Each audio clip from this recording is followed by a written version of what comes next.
কেন অক্ষয় তৃতীয়ার দিনটা গুরুত্বপূর্ণ? এই অক্ষয় তৃতীয়ার দিনটা হচ্ছে প্রতিজ্ঞার দিন।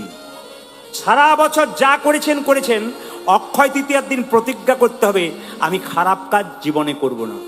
অক্ষয় তৃতীয়ার দিন প্রতিজ্ঞা করতে হবে আমি খারাপ জিনিস দেখব না, আমি ভালো জিনিস দেখব। অক্ষয় তৃতীয়ার দিন প্রতিজ্ঞা করতে হবে আমি ভালো কথা বলবো, আমি খারাপ কথা বলবো না। সবাই শুনবেন।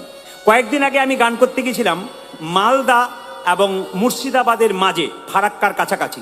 সবাই তাকাবেন, একটি আশ্রমে গান হচ্ছিল। তো সেখানে আমি বছর 3 আগে পরপর 2 বার গিয়েছিলাম। মহারাজজি আমাকে তারপর থেকে অনেকবার ফোন করেছেন, কিন্তু হয় নাই। আমি গিয়েছিলাম, সেখানে দেখতে পেলাম এবার আশ্রমটাতে একটা নতুন করে ব্যাপার করেছে। কি?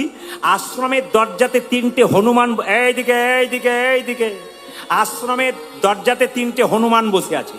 না না, জীবন্ত হনুমান নয়, সুন্দর করে পাথরের হনুমান।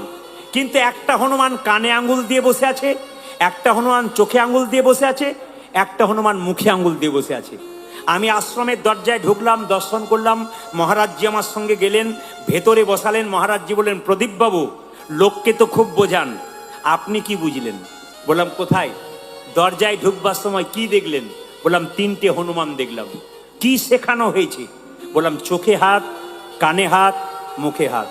আশ্রম ঢোকার আগে হনুমান যেন বলতে চাইছে, যদি বলবে খারাপ কথা বলবে না, ভালো কথা বলবে। খারাপ কথা মুখ দিয়ে বলবে না। কানে আঙ্গুল দেবে, খারাপ কথা শুনবে না।